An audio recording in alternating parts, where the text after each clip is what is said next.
বাংলাদেশ একটি স্বাধীন সার্বভৌম রাষ্ট্র হিসেবে গড়ে উঠবে এবং অন্য কোনো দেশের অন্য কোনো রাষ্ট্রের সেবাদাসে পরিণত হবে না। যে কারণে মহান মুক্তিযুদ্ধ হয়েছিল 1971 সালে তৎকালীন পাকিস্তান কর্তৃক আমাদের দেশকে দাবিয়ে রেখে একটি ভিন্ন রাষ্ট্রের একটি দাস হিসাবে আমাদেরকে দাবিয়ে রাখতে চেষ্টা করেছিল। তার প্রতিবাদে জনগণ জেগে ওঠে এবং যুদ্ধ করে। একইভাবে আমি মনে করি 2024 সালেও আমাদের পার্শ্ববর্তী রাষ্ট্র ভারতের যে সেবাদাসে বাংলাদেশকে পরিণত করেছিল খুনি স্বৈরাচারী ফ্যাসিবাদী হাসিনার সরকার, তার বিরুদ্ধেও একটা ক্ষোভ প্রকাশ ছিল 2024-এর জুলাই গণঅভ্যুত্থানের একটা অন্যতম উপাদান। আমাদের সামাজিক যোগাযোগ মাধ্যম সহ বিভিন্ন জায়গায় খুনি হাসিনা যে দিল্লিতে পলাতক খুনি, সেই খুনি বলার চেষ্টা করছে সে নাকি আবার ফেরত আসবে এবং তার কিছু দোসররা যারা বিভিন্নভাবে আমাদের দেশের ভেতরে লুকিয়ে রয়েছে তারা ঝটিকা মিছিল করে বিভিন্নভাবে জানান দেওয়ার চেষ্টা করছে তারা বাংলাদেশের রাজনীতিতে আবার প্রতিষ্ঠিত হতে চায়।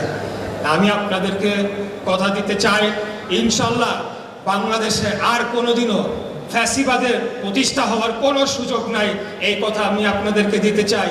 অতীতেও আমরা যখন খুনি স্বৈরাচারী হাসিনার বিরুদ্ধে আন্দোলন সংগ্রাম করেছি, আমাদের ঢাকা শহরে আমার কিছু দামাল ছেলেপেলে আছে, আমার সাথে তখন মিছিল করতো আর স্লোগান দিত ফাঁসি ফাঁসি ফাঁসি চাই, খুনি হাসিনার ফাঁসি চাই। তখনও আওয়ামী লীগ সরকার ক্ষমতায়, হাসিনা সরকার ক্ষমতায়। এবং 2024-এর 6ই আগস্ট যখন আমি কারামুক্ত হয়ে আবার রাজপথে ফেরত আসি, সেই দামাল ছেলেদের নিয়ে ঢাকা শহরের অলিগলিতে স্লোগান দিয়েছি, রশি লাগলে রশি নে, হাসিনারে ফাঁসি দে। এই হাসিনাকে আমরা বাংলাদেশে ফিরিয়ে এনে ফাঁসি দেওয়ার মাধ্যমে সকল যে গণহত্যা সে চালিয়েছে, এই যে গণহত্যা জাতিসংঘ দ্বারা স্বীকৃত একটা গণহত্যা জেনোসাইড হয়েছে, সেই জেনোসাইডের আমরা বিচার করব ইনশাল্লাহ, এই কথা আপনাদেরকে দিতে চাই।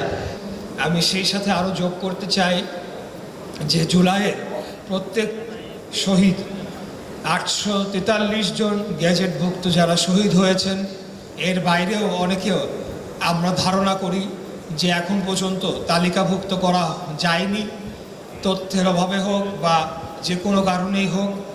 আমরা সকলকে তালিকাভুক্ত করার অক্লান্ত চেষ্টা করব এবং দ্রুততম সময়ে এই তালিকাটি সম্পন্ন করে সকলে যারা শহীদ হয়েছেন তাদের স্মৃতি সংরক্ষণ করার জন্যে তাদের যে তথ্য, সেই তথ্য আমরা সংরক্ষণ করব আমাদের মন্ত্রণালয়ের পক্ষ থেকে এবং তাদের জীবন বৃত্তান্ত এবং কর্মকাণ্ড এবং বিগত দিনে আন্দোলন সংগ্রামে তাদের তথ্যচিত্র যাই আছে যতটুকুই পাওয়া যায় সকল কিছু সংরক্ষণের মাধ্যমে আমরা একটা নির্ভুল শহীদদের তালিকা প্রণয়ন করতে চাই।